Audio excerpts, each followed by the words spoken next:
কাজ করতেছে বা না করতেছে ওইটা না, আপনি কি করতেছেন ওইটা হলো বড় বিষয়। এখন আমি বলি যদি যে এনসিপি লক্ষ লক্ষ কোটি টাকা ওই সার্জিস খেয়ে ফেলছে, হাসনাত খেয়ে ফেলছে, এই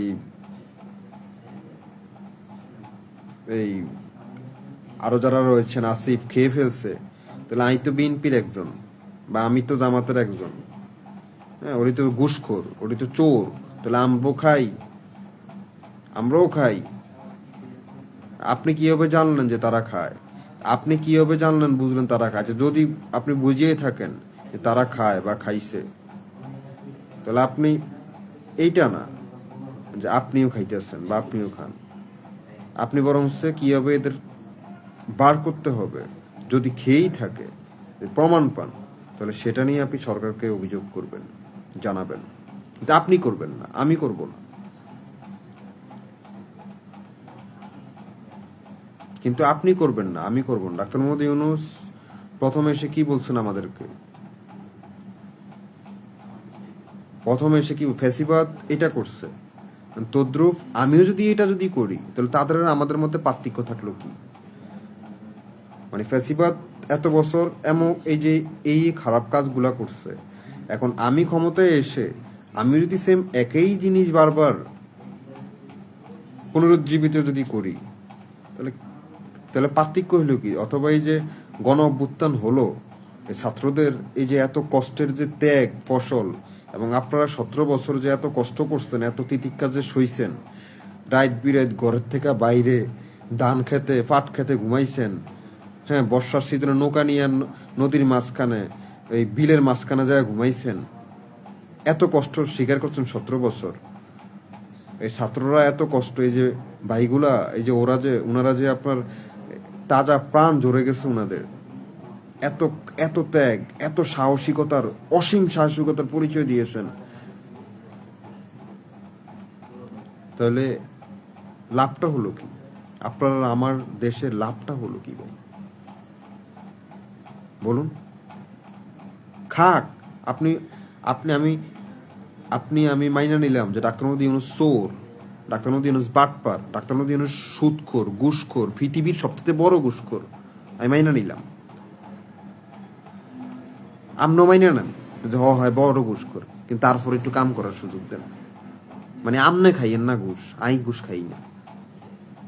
আপনি খারাপ কাজ করেন না। মানে আমি আইও কই যে ডাক্তার মোহাম্মদ ইউনূস চোর, আমনও কোন যে ডাক্তার মোহাম্মদ ইউনূস বাটপার, আচ্ছা ঠিক আছে মানলাম। কিন্তু আমনে চুরি করেন না, কিন্তু আই যেন চুরি না করি, তাহলে চিনা যাইবে, বোঝা যাইবে আসলে কে চোর। না ডাক্তার মোহাম্মদ ইউনূস চোর, নাকি আই চোর, নাকি আমনে চোর, নাকি আমরা সবাই ওকে পারফেক্ট?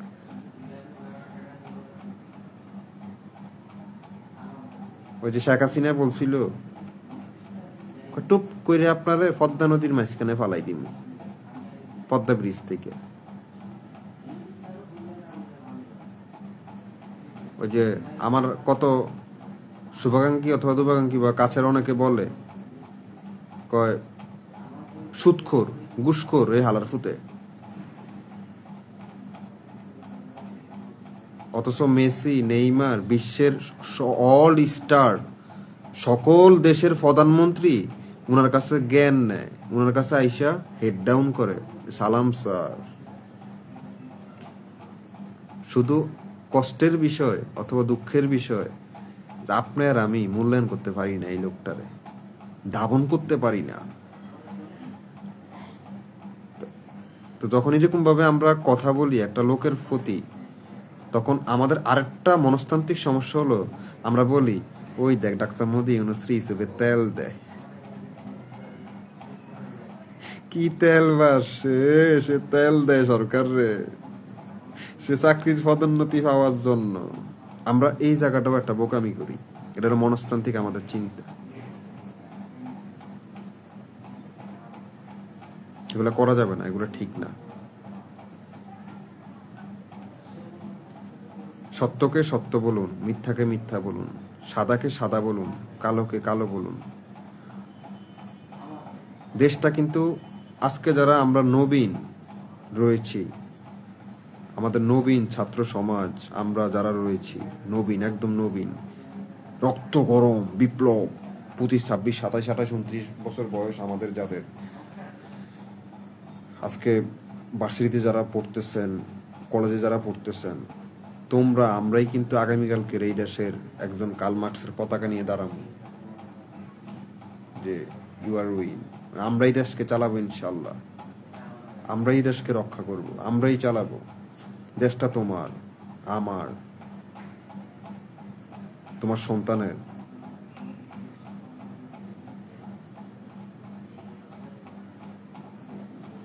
ওনাদের বয়স 50, 55, 60, 65, ডাক্তার ইউনূস প্রায় 80 হয়ে গেছে। ওনারা এখন রিটায়ার্ডের পালা, রিল্যাক্সডের পালা। এখন একটু মানে শান্তি, একটু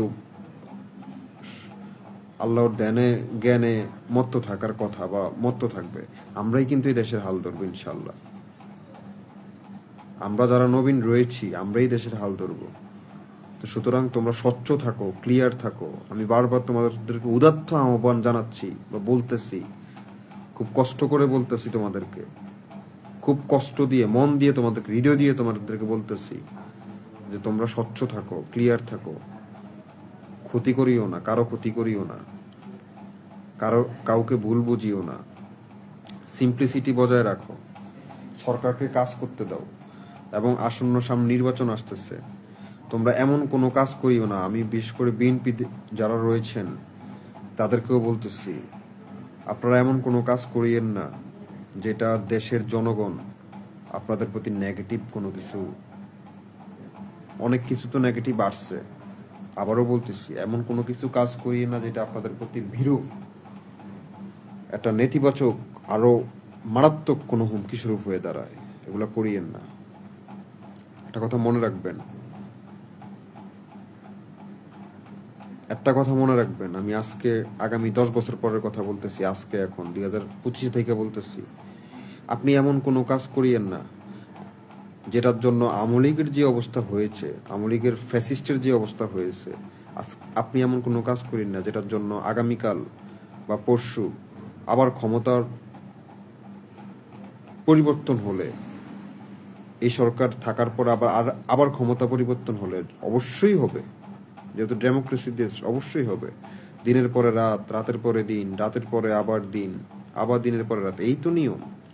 আবার পরিবর্তন হবে। এমন কোনো কাজ আপনি করবেন না, এমন কোনো কাজ আপনি ক্ষমতায় আসার পরে করবেন না, অথবা ক্ষমতায় আসার আগেও করবেন না, ক্ষমতা আসার পরে করবেন না, যেটা ফ্যাসিস্ট থেকেও আপনার আরো ভয়ঙ্কর অবস্থা হয়। মনে রাখবেন, এটা আমি আজ থেকে 10 বছর পরের কথা আপনাকে বলে দিলাম, 15 বছর পরের কথা আমি বলে দিলাম, আজকে এই কথাটা তুকে রাখেন। এমন কোনো কাজ করবেন না যেই কাজের কারণে আগামীকাল আপনি যখন ক্ষমতাচ্যুত কখনো হবেন, ক্ষমতার বাইরে যখন যাবেন, এমন কোনো কাজ করবেন না যেই কাজের কারণে আপনি রাস্তায় আপনার গর্দান, দেহ, শরীর রক্তাক্ত অবস্থায় আপনার ছেলে মেয়ের সামনে পড়ে থাকতে হয়। এমন কোনো কাজ করিয়েন না। দেখছেন তো বিগত আমলের অবস্থা, দেখছেন তো যে সালমান এফ রহমান হাজার হাজার লক্ষ লক্ষ কোটি টাকার মালিক ছিল, এই বাংলাদেশে সবচাইতে বড় মালিক, টাকা পয়সার ব্যাকজিমকোর মালিক, সেই সালমান এফ রহমান যখন আমাদের কোর্টে আসে, অনেকে দেখি জুতা মারে। আপনি চিন্তা করছেন ব্যাপারটা? হাউ স্ট্রেঞ্জ ম্যান, কোথায় গিয়ে দাঁড়িয়েছে এটা? সালমান এফ রহমানও তো কোনোদিন কল্পনা করেন না এরকম একটা বিষয়ে গিয়ে লাস্টে গিয়ে ওনার যেতে হবে। এমন কোনো কাজ করিয়েন না ভাই। বিএনপির বলেন, জামাত শিবির বলেন, বা যাই হোক, আমি বিশেষ করে বিএনপি ভাই, জামাত শিবির ডিসিপ্লিনে, অ্যাটলিস্ট তারা ডিসিপ্লিনে অনেক ভালো, তারা ডিসিপ্লিন অনেক। আপনারাও জামাত শিবির যারা রয়েছেন, 2013 সালে আপনাদেরকে যখন গণহত্যা গুল্লিগুলা করলো শাপলা চত্বর, তা আপনারা অনেক কষ্ট করছেন, আপনারা অনেক জীবন হারাইছেন। তা আপনাদেরকেও বলি ভাই, ধর্মের যদি কোনো কিছু বিকৃতি থাকে ওগুলা করা দরকার নেই। আপনারা একটা ইসলামিক দল, ইসলামিক ভালো দল, আপনারা, আমি মনে করি আপনাদের যদি একটা কথা আমাকে যদি বলতে, যদি আপনার অনুমতি দেন আমি বলবো, আমি ছোট ভাই হিসেবে আপনাদেরকে বলি, দেশ চালাতে গিয়ে, রাষ্ট্র চালাতে গিয়ে কখনো ইসলামিক ক্ষমতায় বসে ইসলামিক চাল করতে হয়, ইসলামিকভাবে নিতে হয়, ব্যাপারটা এমন না। আপনি ক্ষমতার বাইরে থেকেও আপনার ইসলামকে আপনি ঢুকিয়ে দিতে পারবেন মানুষের মধ্যে। দেশ চালাতে গিয়ে, গণতন্ত্রের মধ্যে দেশ চালাতে গিয়ে বা ইসলামিক দেশ করতে গিয়ে আপনি ক্ষমতার মসনদে বসে যে আপনি ইসলাম ঢুকিয়ে দিবেন মানুষের মধ্যে, বিষয়টা এমন না। আপনি ক্ষমতা না বসেও আপনি আপনার জায়গা থেকে অ্যাজ এ ইসলামিক দল হিসাবে, আমি বলতেছি আর কি, অ্যাজ ইসলামিক দল হিসাবে আপনি দেশকে ইসলাম একীভূত করতে পারবেন, ইসলামকে মুখরিত করতে পারবেন, ইসলামকে মানুষকে, ইসলামের দিকে মানুষকে ধাবিত করতে পারবেন। এটার জন্য ক্ষমতার প্রয়োজন নেই, অসুবিধা নেই, অনেক বিষয় আছে। হ্যাঁ, আর বিএনপির ভাইদেরকে বলবো, আপনাদের অনেক ত্রুটি রয়েছে। আমি বিশেষ করে অনেক রাস্তাঘাটে হাঁটার সময় অনেক কিছু আপনাদের দেখি, অনেক সাইনবোর্ড নিচে লাগিয়ে রাখুন মানুষ দেখি। ওই দিন আমার সামনে একটা ছোট বোন দেখলাম জগন্নাথে পড়ে, সে রাস্তায় হাঁটার সময়, আপনার আয়শাবাজারের মোড় হাঁটার সময় তার মাথাটা ফাটিয়ে ফেলছে ঠিক এই জায়গায়। আমি বলছিলাম ঠিক এই জায়গায় ফাটিয়ে ফেলছে। আপনার মাথা নিচ হেড ডাউন করে হাঁটতেছে, ওই যে আপনাদের ব্যানারের কোনা টিপ করে এসে লেগে গেছে। ব্যানারের কোনা ছিল নিচে 4 ফুট নিচে লাগাইছে, বা 5 ফুট মতো হবে, ডিপ করে এসে কোনাটা লেগে গেছে, মাথাটা ফেটে গেছে। তো বিএনপির ডিসিপ্লিনে অনেক সমস্যা রয়েছে। আমি তো উপর মহলে বার্তা তো অনেক কম বেশ পৌঁছাইছি, আশা করি ইনশাল্লাহ। যাই হোক, আল্লাহ ভরসা।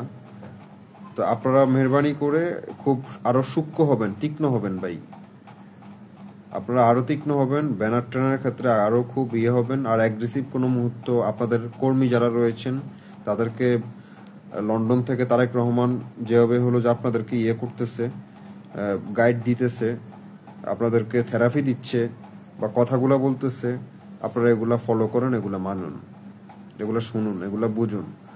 এবং আপনারা আবার ওইভাবে আপনাদের কর্মী যারা রয়েছে, আপনারা ওইভাবে আপনাদের কর্মীদেরকে পোলাইটলি করুন, চালান বা রক্ষা করুন। কোনোভাবে অ্যাগ্রেসিভ হওয়া যাবে না। আমি বিশেষ করে বিএনপির কথাই আসতেছে, বিএনপির কথাই বারবার বলতেছি, আপনারা কোনোভাবেই যত কষ্টে হোক, যত কিছুই হোক, আপনারা কোনোভাবে কারো কোনো আপনার অনুপকারে, মানে ক্ষতিতে যাবেন না, উপকারে যাবেন। আপনাদের শক্তি বেশি, আপনাদের গণতন্ত্রের যে শক্তি এখন সবচেয়ে গণতন্ত্রের শক্তিতে এগিয়ে রয়েছে। যদি শহীদ রাষ্ট্রপতি জিয়াউর রহমানের আদর্শ যদি আপনি চিন্তা করেন, বিএনপি এগিয়ে রয়েছে, এতে কোনো সন্দেহ নেই। আমি বারবার বলতেছি আপনাদেরকে, আপনারা ইতিহাস জানুন, ইতিহাস পড়ুন, এবং না জানলেও, ইতিহাস না পড়লেও আপনারা আপনাদের জায়গায় নিয়ন্ত্রণে রাখুন, নিজের নফসকে নিয়ন্ত্রণে রাখুন, নিজের বিবেককে, নিজের অ্যাগ্রেশন মুভমেন্টকে এবং নিজের রক্তকে ঠান্ডা রাখুন। অনেক ত্যাগ স্বীকার করছেন, অনেক কিছু হয়েছে, আমার থেকে কোনো আপনি বেশি হারান না। আমি আজ পর্যন্ত কিছুই বলি না। আমি আমার বাবা হারাইছি, আমি সম্পদ হারাইছি, আমি আমার বাবা হারাইছি 2022 সাল। আমি 1 কোটি টাকার উপরে আমার ল্যান্ড জমি হারাইছি। আমি মোহাম্মদ আবু ইউসুফ মিয়া, আমার থেকেও বেশি কিছু হারান না।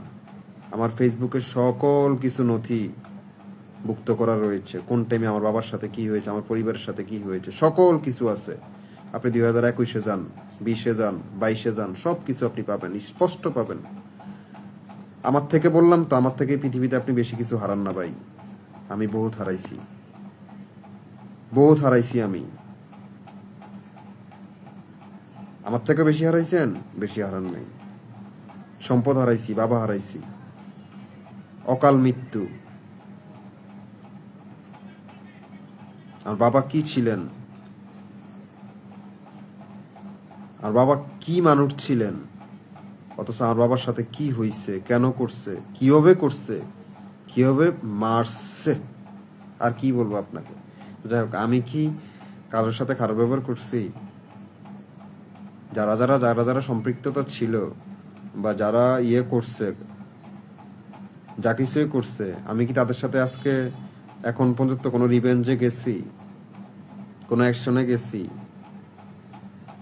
আমি তাদের সাথে অ্যাকশনে যাবো কি? তারাই তো এখন নাই, তারাই তো এখন নিজেদের ইয়েতে তো গায়েব, নিজেদের ইয়াতেই তো তারা নাই, জাগেই তো তারা নাই, তারা তো নিজেরাই তো মরে যাচ্ছে, ফ্রাস্ট্রেটেড হয়ে মরে যাচ্ছে। আমি আর কি রিভেঞ্জ নিব, কি খতিয়া করব? এবং আমার কাছে যদি অনেক বেশি, আমার কাছে যদি এবং অনেক বেশি মনে করেন যে আমাকে আল্লাহ অনেক ক্ষমতা দিল আপনার দোয়ায় বা আপনার কারণে, আমাকে অনেক ক্ষমতা দিল, তারপরেও আমি তাদেরকে ক্ষমা সুন্দর হিসাবেই দেখবো ইনশাল্লাহ, অসুবিধা নেই। কারণ একটা কথা যে আছে না, এটা তো আপনারা সবাই জানেন যে রিভেঞ্জ অফ নেচার, প্রকৃতি কখনো কাউকে ছাড় দেয় না, আপনি যা করবেন তেমনই পাবেন। তো আমার পরিবারের সাথে, আমার সাথে যা হয়েছে, আমার বাবার সাথে যা হয়েছে, আমি এগুলা তো ভুলিয়েই নেই, বরং ভুলাতেও যায় না, বরং এগুলা আমি লালন করি। প্রতিটা মুহূর্ত, প্রতিটা দিন, প্রতিটা সময় আমি লালন করে রাখি। আমার বাবার রক্তাক্ত শরীর, যাই হোক, তো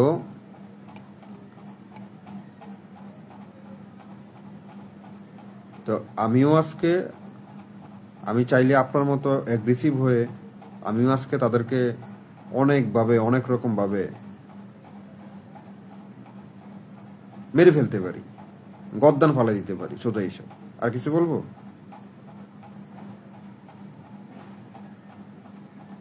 এখন আমিও মানুষ, সেও মানুষ। এখন ওই ডাক্তার মোহাম্মদ ইউনূস প্রথমে এসে যেটা বলছেন, ডাক্তার মোহাম্মদ ইউনূস স্যার, তারা যেই কাজ করছে সেম একই কাজ যদি তুমি যদি করো, তাহলে তোমারা তার মধ্যে পার্থক্য থাকলো কি? এখন আপনি আমার সাথে খারাপ বিহেভিয়ার করছেন, আমি যদি আপনার সাথে খারাপ বিহেভিয়ার যদি করি, তাহলে আপনার আমার সেম হইল না, এটা সমাধান হইল না। বরং উচিত, আপনি আমার সাথে খারাপ বিহেভিয়ার করছেন, আমার উচিত, ঠিক আছে, আপনাকে স্কিপ করা, মানে আপনাকে বর্জন করা। আপনার সাথে আমার ভালো লাগে না, কথা বললাম না। কিন্তু আবার হয়তো আপনার শক্তি আসলেও বিধে আপনি আমার সাথে খারাপ বিহেভিয়ার করছেন, আবার আপনার থেকেও একটা সময় আমার বেশি যদি শক্তি আসে, তাহলে আমার উচিত আপনাকে ক্ষমা করে দেওয়া, খারাপ বিহেভিয়ার করা না, বা রিভেঞ্জ নেওয়া না, প্রতিশোধ নেওয়া না, আমার উচিত আপনাকে ক্ষমা করে দেওয়া। কিন্তু হ্যাঁ, এতটুকু আপনার শক্তি রাখবেন, বা এতটুকু নিজের প্রতি নিজের তলোয়ারটা দাঁড়ানো রাখবেন, যাতে সে চাইলেও আপনাকে যাতে ক্ষতি না করতে পারে, এতটুকু। কিন্তু আপনার উচিত এটা কখনো হবে না যে আপনি, সে আপনাকে রক্তাক্ত করছে, আপনি তাকে রক্তাক্ত করে দিলেন, আপনার সময় হয়েছে আর, বা আপনার যখন শক্তি হয়েছে। এটা করা যাবে না, এটা কখনো করবেন না। এটা তাহলে আপনার, আমরা যে মানুষ, মানুষের সত্তা নষ্ট হয়, মানে আমাদের ইয়ে নষ্ট হয়, এটা আপনার জাহান্নামে আপনি পরিণত করে ফেললেন, এই দুনিয়াতে পারেন, ওই দুনিয়াতে পারেন। যাই হোক, তো সরকার, যাই হোক, সামনে নির্বাচন যেহেতু,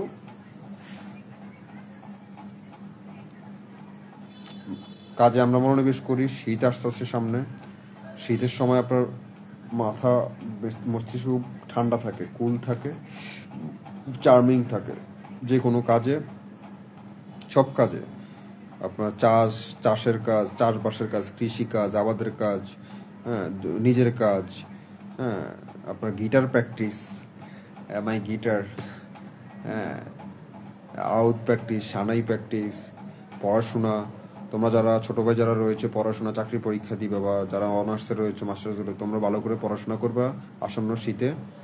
এই সামনের শীত 3-4 মাস, 5 মাসের মতো ভালোভাবে কাজে লাগাবা। নভেম্বর, ডিসেম্বর, জানুয়ারি, ফেব্রুয়ারি, মার্চ পর্যন্ত আর কি, এই 4-5 মাস খুব ঠান্ডা মাথায়, শীতের সময় খুব ঠান্ডা রিল্যাক্সডে পড়াশোনা করবা, কাজ করবা, এবং হলো যে বেশি বেশি মানুষদেরকে সেবা করবা, মানুষদের পাশে দাঁড়াবা।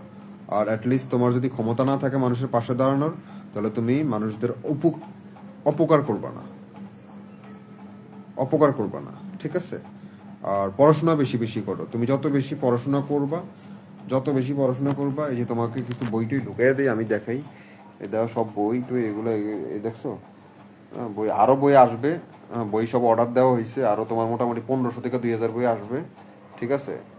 দেশের বাইরে থেকে, দেশ থেকে, ঠিক আছে, তোমার পাকিস্তান, তারপর হলো যে তোমার ইউকে, হ্যাঁ, তোমার লন্ডন, ঠিক আছে। তারপর ইরানি কিছু বই, এগুলো অর্ডার করা হয়েছে আমার, হ্যাঁ, বাগদাদ থেকে আর কি। তো আসবে এগুলা, এই যে বইটা ঢুকিয়ে দিলাম তোমাদেরকে, এই দেখো, এই যে বই, হ্যাঁ, এগুলো সব পড়বা, এগুলো এই যে তুমি যত বেশি বইয়ের মধ্যে একটা রহস্য আছে, রহস্যের মধ্যে তুমি ঢুকতে পারলে তুমি পৃথিবীর সকল ঐকিক হিসাব নিকাশ, সব পৃথিবীর বাইরের হিসাব নিকাশ সব কিছু তুমি ইনশাল্লাহ বুঝতে পারবা। আর যখন তুমি বুঝতে পারবা, তখন তুমি অ্যাজ এ হিউম্যান বিইং, তোমার ওয়েল বিইং, এগুলো তোমার সব কিছু, তোমার উদ্বোধনী, তোমার যে উদ্বোধনী চিন্তা, সৃষ্টিশীল চিন্তা, বিজ্ঞান চিন্তা, মানুষদের সাথে ব্যবহার, বাবা মার সাথে ব্যবহার, হ্যাঁ, নিজের ছেলে মেয়েদেরকে কীভাবে কী করতে হবে, এগুলো সব কিছু তোমাদের মাথায় চলে আসবে, নলেজে চলে আসবে।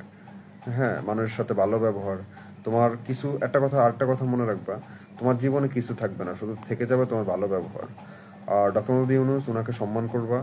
উনি পুরা বহির্বিশ্বে একজন নোবেল প্রাইজ বিজয়ী, শান্তিতে নোবেল পুরস্কার পেয়েছেন।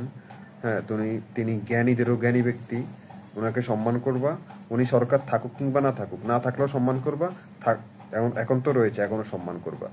এটা হয়তো আমাদের বাংলাদেশে বিদায় আমরা হয়তো ওনাকে ওইরকম পরিমাণ সম্মান দিতে পারি না, কিন্তু তুমি অন্য দেশে উনি গেলে বা থাকলে, তুমি ওনার গাটলে স্টাডি করলে বুঝতে পারবা ওইসব দেশের মানুষ ওনাকে ওই দেশের সরকার মনে করে। তুমি চীন যাও, অলিম্পিকের এই যে উনি, হ্যাঁ, তো যাই হোক, প্রত্যেকটা দেশেই তোমার ওই দেশের সরকার মনে করে যে আমার সরকার উনি, বুঝছো। আর আমার দেশের একটা লোক, যিনি কিনা এমন একটা জায়গা থেকে গিয়ে, বাংলাদেশ থেকে গিয়ে উনি সারা দেশের নোবেল জয়ী হয়েছেন, অথচ তুমি আর আমি ওনারে বলি আতার ব্যাপারী। তো এটা খুব কষ্টদায়ক, হৃদয় বিদারক, এগুলো বলা ঠিক না। হ্যাঁ, তোমরা সম্মানীয় মানুষকে সম্মান দাও, সম্মানীয় মানুষকে সম্মান দাও, সম্মানীয় মানুষকে সম্মান দাও, এতে তুমিও সম্মানিত হবা, তোমার ছেলেমেয়েরাও সম্মান শিখতে এবং জানতে বুঝবে, এবং তাদেরকেও তাদের পরের প্রজন্ম সম্মান দিবে। হ্যাঁ, তো যাই হোক, আপনারা সবাই ভালো থাকবেন, সুস্থ থাকবেন, নিরাপদে থাকবেন, এবং আমাকে দয়া করবেন, ক্ষমা করবেন।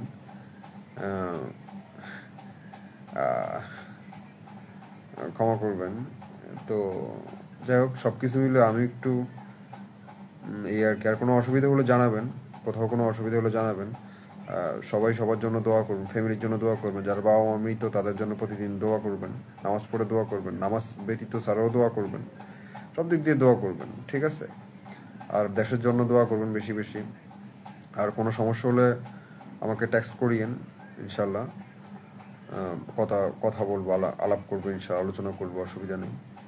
আর হলো যে মানুষকে ভালোবাসুন, দেশকে ভালোবাসুন, দেশের মাটিকে ভালোবাসুন, সরকারকে, রাষ্ট্রকে, এবং আপনার নেতার প্রতি, আপনার যারা কর্মী যারা রয়েছেন, আপনার নেতার প্রতি সবসময় আস্থা রাখবেন, বিশ্বাস রাখবেন, অথবা আপনার যে লিডার রয়েছে তার কথা শুনে চলবেন।